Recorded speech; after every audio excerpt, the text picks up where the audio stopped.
আসসালামু আলাইকুম। আশা করি সবাই ভালো আছেন। আজকে আমি আপনাদের সাথে ফেনা ভাত এই রেসিপিটা শেয়ার করব। তেল মশলা তো সবসময়ই খাই, মাঝে মধ্যে এরকমের হালকা খাবার খেলে শরীরের জন্য অনেকটাই উপকার। তাছাড়া শাক সবজি থাকাতে খাবারটাও ভিটামিনের দিক থেকে একেবারে পরিপূর্ণ। আশা করি ভিডিওটা দেখে ভালো লাগবে। লাউ পাতা দেওয়ার জন্য আমি যেভাবে পাতাটা বেছে নিয়েছি, এভাবে আঁশটা উঠিয়ে হাত দিয়েই আমি পাতাটা চিড়ে নিব। এটা বতুয়া শাক, বাজারের কেনা। লাউ শাকটা কিন্তু অবশ্যই এই ফেনা ভাতে দিতে হবে। আমি আমার ছাদ বাগান থেকে কয়েক জাতের সিম এভাবে তুলে নিব, আর এই সিমগুলো আমি এই ফেনা ভাতে দিব। এটাও একটু শেয়ার করে নিলাম। আমার শখের ছাদ বাগান থেকে আমি এই ফেনা ভাত রান্না করাতে সিম, কাঁচামরিচ এবং লাউ পাতা নিয়েছি। ফুলকপিটা এবং বতুয়া শাকটা বাজারের কেনা। এখানে কিন্তু আরও শাকসবজি পছন্দ মতো দিতে পারেন। সবজির পরিমাণ যদি বলি, ফুলকপি আছে অর্ধেকটা মাঝারি সাইজের, লাউ পাতা মাঝারি সাইজের 12-13টা, বতুয়া শাক এক আঁটি বেছে নেওয়া, 3 রকমের সিম আধা কেজি, নতুন আলু 3টা, 750 গ্রাম চালের ভাতের রান্না করার জন্য যতটুকু পানির দরকার হয় সেই পরিমাণে পানি দিয়েছি। এবং আলুটা আমি আগেই দিয়েছি, যেহেতু সিদ্ধ হতে একটু সময় লাগে। 2-3টা বলক উঠিয়ে নেওয়ার পরে এখানে বাজারের কেনা স্বর্ণা চাল এটা, আর এটা খেতে ভাতটা মিষ্টি মিষ্টি লাগে এবং ভাতের চালটাও একটু মোটা বড় বড় দেখায়।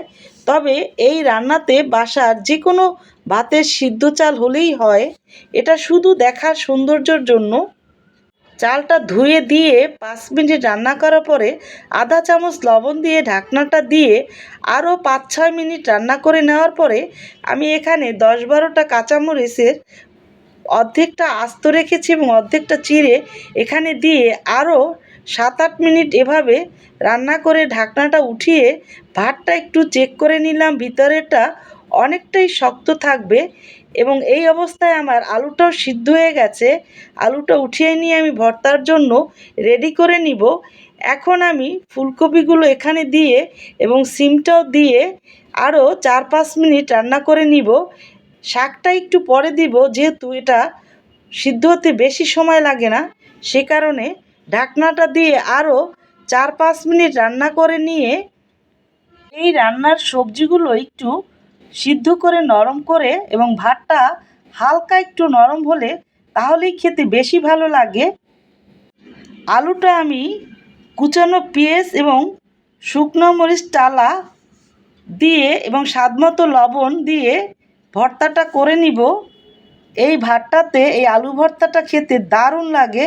সাথে কিছু মাছ ফ্রাই করে নিলেও আরও ভালো হয়, আর ভর্তা করে নিলে তো আর কথাই নেই।